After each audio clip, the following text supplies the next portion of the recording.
అందరూ నేను పిలవగానే నా చుట్టాలు బాధ్యులు మొత్తం ఇక్కడ ఉన్న వాళ్ళందరూ వచ్చారు. అందరికీ చాలా సంతోషంగా ఉంది.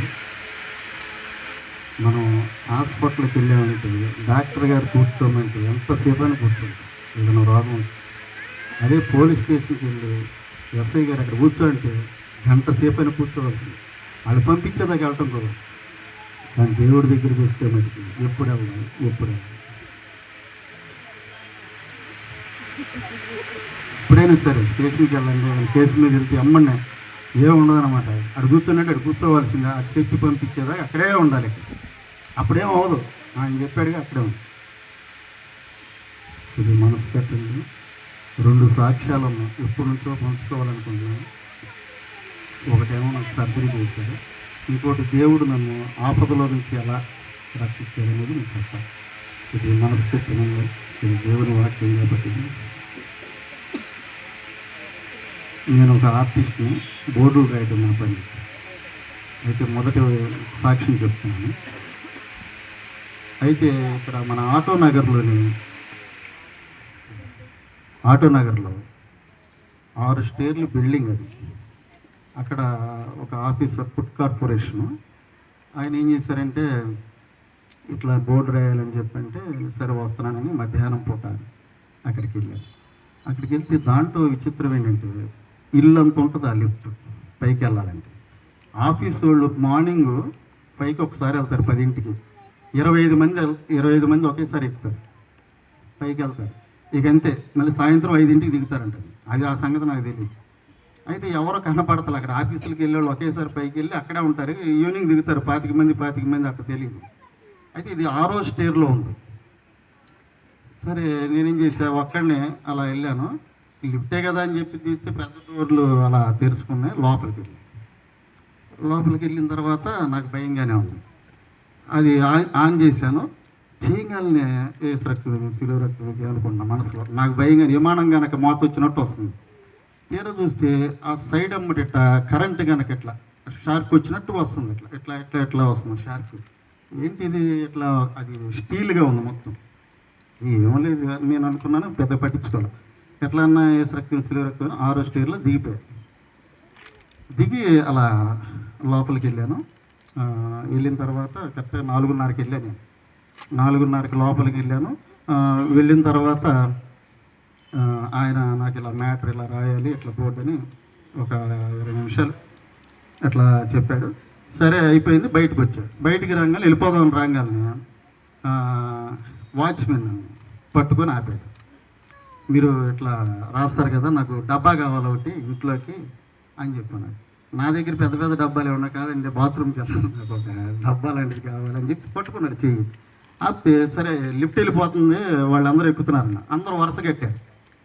లిఫ్ట్ అలా ఉన్నారు, ఒక 25 మంది పైన ఉన్నారు.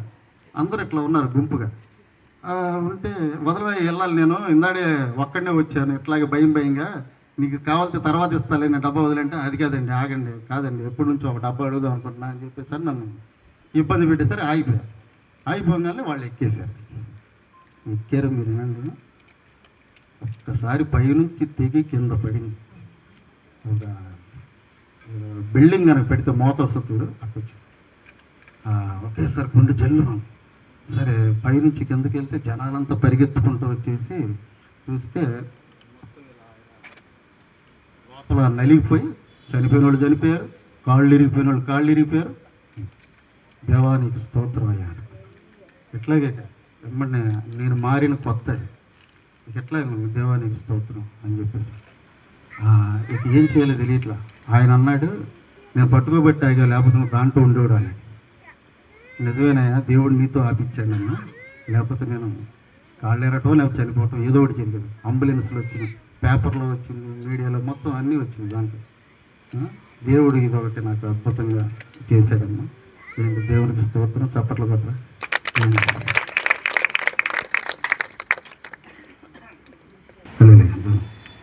ఇప్పుడు పెట్టడానికి కారణం ఏంటంటే నాకు ఒక వాగ్దానం ఉంది. ఇర్మియా 30:17, నేను నీకు ఆరోగ్యం కలుగజేసేదను, నీ గాయములు నేను మానిపెదను. అయితే ఇది నాకు మారిన కొత్తలో నాకు ఇది వచ్చింది, ఇది వాగ్దానం. అయితే నాకు ఈ మధ్యకాలంలో ఒక 3 నెలలు 4 నెలలు ఇట్లాగే నాకు శనివారం నైటు కడుపులో నొప్పిగా వస్తుంది. నేను లంబాడిపేట వెళ్ళి అట్లా వచ్చాను 9 గంటలకే మా చుట్టాల దగ్గరికి వెళ్ళి. వచ్చిన కాడి నుంచి నొప్పి లైట్గా ఉంది.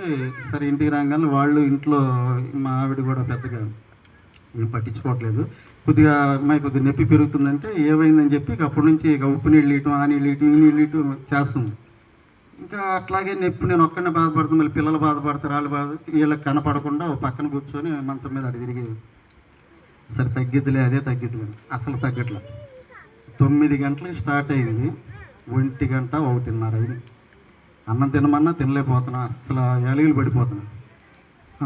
ఏం చేద్దాం ఇప్పుడు ఈ పరిస్థితిలో 1:30కి ఎవరు లేరు, ఎట్లా వెళ్దాం అనుకుంటే సరే వీళ్ళు అంటున్నారు హాస్పిటల్కి వెళ్దామంటే వద్దులే తగ్గిపోతుంది, మళ్ళీ ఇంటికి వెళ్ళి టెన్షన్ పెడతామంటే బాగా నొప్పి వస్తుందని మా ఆవిడ పెడతాం. మా అబ్బాయి కూడా పక్కన కూర్చొని నీళ్ళు కళ్ళల్లో నీళ్లు కనపడదు.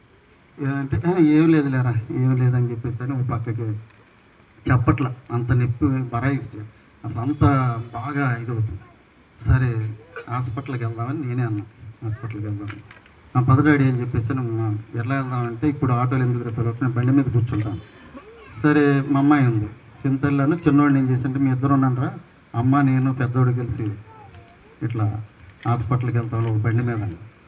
అదేమో ముగ్గురు వెళ్ళాలి, ఇంకా నొప్పి పెయిన్ ఒత్తిడి ఎక్కువైపోయింది. నేనే బండి తోలుతానని చెప్పి నేనే బండి తీసుకున్నాను. ఆ నొప్పి అయినా సరే అట్లాగే వీళ్ళిద్దరిని వెనకాల కూర్చోబెట్టి వస్తాను తీసుకుని అశోక్ హాస్పిటల్ వెళ్తే ఆయన అన్నాడు సరే కొద్దిగా వాటర్ తాగించండి అవి అని చెప్పేసి తాగించి ఏదో పెట్టారు. కొద్దిగా ఏదో ఉపశమనంగా ఉంది, అట్లా రూమ్ ఇచ్చారు. ఇప్పుడు 2 అయిపోయింది కదా, 2:30 టైం అయిపోయింది అప్పటికి. సరే అన్నారు సెలైన్ పెడతామని చెప్పి ఏదో పెట్టి మార్నింగ్ చూసి పంపించేస్తాం. సరే ఆదివారం సరే పంపించేస్తానన్నారు కదా అని చెప్పేసి అని అలాగే నొప్పి మట్టికి ఏమి నాకు కొద్దిగా అనిపించట్లా. సరే మానిపోయింది వెళ్ళిపోవచ్చులే అనుకుంటే ఒక 3,000 కట్టాను. కట్టిన తర్వాత ఏమన్నారంటే డాక్టరు, పెద్ద డాక్టర్ మళ్ళీ ఆయనకి నీళ్లు తాగిపించింది అన్నాడు. నిజంగానే నీళ్లు తాగిన తర్వాత మళ్ళీ పెయిన్ స్టార్ట్ అవ్వగానే నీకు కొన్ని తీపిచ్చాలి, ఇట్లా టెస్టులు చేయాలన్న. మళ్ళీ ఏంటి టెస్టులు అంటున్నారు, 3,000 తీసుకున్నారు అట్లా అనుకున్నాం. సరే టెస్టులకు పంపించారు. వెళ్ళి ఛాతీ అన్నారు, పొట్ట అన్నారు, అది ఇది మొత్తం ఇవన్నీ తీశారు. తీసిన తర్వాత 3 అయిపోతుంది. నైట్ నుంచి నాకు ఫుడ్ లేదు. 3 ఆ టయానికి డాక్టర్ ఆదివారం అన్నీ చూసుకొని మళ్ళీ నా దగ్గరికి వచ్చి నోట్లో చేస్తారు, దాన్ని ఏమంటారు అది కూడా చేయాలి, ఎండోస్కోప్ అది చేయాలన్న. మళ్ళీ ఎండోస్కోప్ అని మళ్ళీ చేశాను. సార్ నేను ఆకలికి తట్టుకోలేకపోతుంటే నువ్వేం తినమాక, నీళ్ళు కూడా తాగకూడదు అని చెప్పేసి అని నీకు ఆపరేషన్ చేయాలన్న. ఏంటంటే సర్జరీ చేయాలి నీకు. ఏమైందంటే లోపల గాలి బ్లాడర్ అది బాగా కుళ్ళిపోయింది అని చెప్పేసి అనగానే మాకేం అర్థం కాల. మా ఆవిడేమో కళ్ళమ్మ నీళ్ళు పెట్టుకుంటూ పిల్లలు వెంటనే చెప్పాడు అట్లా అనగానే. అయితే దీనికి మళ్ళీ గుండె బాగుందో లేదో ఆ టెస్ట్ చేస్తున్నాను. తర్వాత కిడ్నీలో ఒకటి చేయాలన్నాడు. ఇక అన్నీ ఎమ్మండి మళ్ళీ అవి కూడా చేయించేయాలన్నాడు. అనగానే నీకు ఒక అరగంటలో చేయాలి ఆపరేషన్, ముందు వెళ్ళి చేయించారు నాకు. మళ్ళీ హాస్పిటల్ చుట్టూ తిరిగి అన్నీ చేయించుకొస్తే అయితే దానివల్ల తెలిసింది ఏంటంటే గుండె, చెస్ట్, లివర్ అన్నీ బాగున్నాయి, నీకు ఆపరేషన్ చేయించాను అనగానే. సరే ఎప్పుడు చేస్తారంటే ఒక అరగంటలో చేస్తాను. గబా మా ఆవిడ నేను రూమ్లోకి వెళ్ళిపోయాను.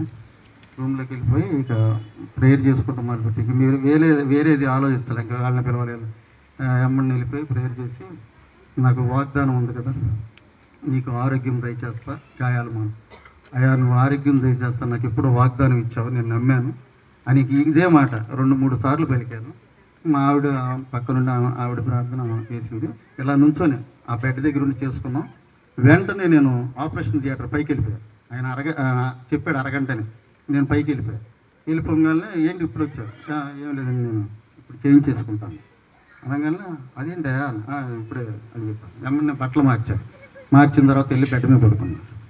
ఇక డాక్టర్ గారు చెప్పారు. ఆయన వచ్చి వెంటనే ఇక మొదలుపెట్టి చేసేసారు. కరెక్ట్గా గంట అయిపోయింది. బయటకు వచ్చాం. ఇక తీసుకొచ్చిన తర్వాత అక్కడి వరకు బాగానే ఉంది. అందరూ వచ్చారు, చుట్టాలు వస్తున్నారు, చూస్తున్నారు, అంతా ఓకే, బాగుంది. దేవా నన్ను స్వస్థపరిచావా, నీకు వందనాలు అనుకున్నా. అందరం మా ఆవిడ మేమందరం బాగానే ఉన్నాం. అందరూ చుట్టాలు కూడా వెళ్ళిపోయారు, వచ్చారు. వాళ్ళ లోపల కూడా ఉండని ఇట్లా ఎవరిని కూడా వెళ్ళిపోయారు. ఇక మా ఆవిడ, నేను, మా పెద్దోడే ఉన్నాం. కరెక్ట్గా 3 అయ్యిద్ది అనుకుంటా. 3 ఆ టైంలో ఈ ఆక్సిజన్ ఇవి పెట్టారు. ముక్కులో పెడితే నాకు ఒక రకంగా ఉంది. ఊపిరి అది పెట్టినా సరే అసలు ముక్కు దగ్గరికి ఏది రాని వస్తే ఒక రకంగా ఉంటుంది. అది పీకేస్తున్నారు. వీళ్ళిద్దరు పడుకొని ఉన్నారు, వీళ్ళకేమో అర్థం కావట్లేదు. నాకు నేనే ఇదవుతున్నాను. సరే ఏం చేయాలంటే సిస్టర్ వచ్చింది. ఏంటి అది పీకుతున్నారు, అది పీకకూడదు అని చెప్పేసి అని నేను బీపీ అన్నీ పెట్టించారు. పీకకూడదంటే తీరా చూస్తే ఆవిడ బీపీ ఎంత ఉందో చూట్ల. ఎంతవరకు ఏంటంటే ఇదే చెప్తుంది, ఏది ఇట్లా ఉంది, ముక్కు కాడ పీకకూడదు, నువ్వు పెట్టుకోవాలి, ఆక్సిజన్ కావాలి, ఇదే చెప్తుంది. నేనన్నా నాకు అసలు ఒక రకంగా ఉంది, అది దగ్గరికి వస్తుంటేనే నాకు పెట్టుకోవాలి భయం వేస్తుందని నేను అన్నా. అది పెడతానంట ఆక్సిజన్. తీరా చూస్తే ఈ బీపీ 50-40 ఉంది, డౌన్ అయిపోయి ఉంది. అది ఎవరు చూడట్ల. అంటే ఊపిరి అందట్లా, నాకు బాగా ఇదైపోయి శ్వాస ఆడతా. ఏదైనా ముక్కు దగ్గరికి వస్తే వచ్చే ఆ గాలిని కూడా నేను పీల్చుకోలేకపోతాను, అడ్డొస్తే తట్టుకోలేకపోతాను. తీరా చూస్తే ఆమె చూసి అమ్మని డాక్టర్ గారికి ఇన్ఫార్మ్ చేయగానే అమ్మని పెద్ద డాక్టర్ ఆయన వచ్చి డాక్టర్ వచ్చి మళ్ళీ దీనికి సంబంధించిన బీపీ సంబంధించిన డాక్టర్ దగ్గరికి వచ్చి అట్లా కొట్టుకుంటా అట్లా ఆమె వచ్చేదాకా ఎట్లా ఉండి నేను మనసులో అనుకున్నా, అయ్యా నువ్వు నాకు ఆరోగ్యం దయచేస్తాను, నువ్వు నమ్మదగిన దేవుడు, నేను నా పిల్లలు ఉన్నారు, మా పరిస్థితి అట్లా మనసులో వాక్యాన్ని అయితే మటుకు అట్లా మనసులో పెట్టుకున్నా. నాకైతే ఎక్కడో ఉంది, కోమలోకి వెళ్ళిపోతున్నా, అసలు నా పరిస్థితి బాగాల, నువ్వు మటుకు నన్ను బ్రతికిస్తావా అనే మనసులో అట్లాగే అనుకుంటే వీళ్ళకి అర్థం కావట్లేదు, లేచి చూస్తున్నారు, ఏంటి బాగా అయిపోయింది మళ్ళీ ఎట్లా అయిపోతున్నాడు ఏంటి అని ఒక ఎల్లో టెన్షన్ ఎక్కువైపోయింది. నాకేమో అర్థం కావట్లేదు, బ్రెయిన్ కూడా పని చేయట్లేదు అనమాట. ఏంటంటే ఆ బీపీ తెలియట్లే, నాకు అది డౌన్ అయిపోయింది, మనిషిని నాకేం తెలియట్లే. దేవుడు నన్ను విడిచిపెట్టడు, నీకు ఆరోగ్యం దయచేస్తాను, ఇదే మాట మనసులో కూడా అనుకుంటున్నాను. నీకు ఆరోగ్యం, నాకు ఏం జరిగిందో తెలియదు. ఈ లోపల ఆ డాక్టర్ వచ్చింది, ఆ పెద్ద వచ్చి గబా ఏదో చేశారు, చేసి ఇండిషన్ ఏందన్నా ఒక అరగంట తర్వాత మళ్ళీ మామూలయ్యా. దేవుడు మళ్ళీ అలా మామూలుగా స్వస్థపరిచాడు. బీపీ డౌన్ అయిపోయింది ఆయనకు బాగా, అందుకే వేరే డాక్టర్ని తీసుకొచ్చాం అని చెప్పి నైట్ తీసుకొచ్చాము. అట్లాగా నాకు జరిగిన సాక్షి, నాకు దేవుడు ఈ వాక్యాన్ని నెరవేర్చాడు. నేను నీకు ఆరోగ్యం దయచేస్తాను. అది అసలు నేను మారటానికి కారణమే ఇది, దేవుడిచ్చిన వాగ్దానం ఇది. అలాగే నాకు ఈ ఆపరేషన్ అయిన తర్వాత కూడా దేవుడు ఆ వాక్యాన్ని నేను బలంగా నమ్మాను. ఇప్పుడు అదే నాలో నెరవేరింది వాక్యం. దేవుని స్తోత్రం, మహిమ కలుగును గాక. మీరందరూ ఈ వాక్యాన్ని నందుకు వందనాలమ్మ. దేవునికి స్తోత్రం, దేవునికి ఈ మహిమ కలగాలి. అసలు ఇది పెట్టిన కూటం కేవలం ఈ సాక్ష్యం చెప్పాలని 4 నెలలు అయింది నాకు ఆపరేషన్ జరిగి. అప్పటి నుంచి నా మనసు ఒక రకంగా ఉంటుంది. డబ్బులు తెచ్చుకుంటున్నాం, తింటున్నాం, ఏదో చేద్దాం అనుకోండి, ఎప్పుడో పెడదామని అట్లా రోజులు గడిచిపోతుంది. దేవుడు నన్ను గద్దిస్తానే వస్తున్నాడు, ఎప్పుడు పెడతావు నా మనసుకు తెలుస్తుంది. ఎట్లన్నా నా బంధువులను పిలవాలి, చుట్టాలను పిలవాలి, ఇక్కడ ఉన్న వాళ్ళందరినీ పిలవాలి. నేను పిలిచిన ప్రతి ఒక్కరు వచ్చారు, ఇంకా ఉన్నారు పిలవచ్చు, కానీ వద్దులే, తక్కువ మంది సరిపోరు బిల్డింగ్ పైకి. కొంతవరకే పిలుచుకున్నాను. మీరు వచ్చినందుకు నాకు సంతోషంగా ఉంది. అందరూ భోజనం చేసేయాలని, లేట్ అయిందని మట్టికి అనుకోమాకండి దయచేసి. నేను స్తోత్రం అయ్యారు.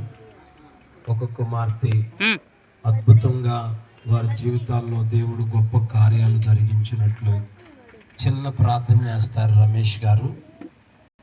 ప్రేమ నమ్మకం కలిగిన మా ప్రియ పరలోక తండ్రి, మీ నామానికి వందనాలు స్తోత్రాలు చేసిన ప్రభా.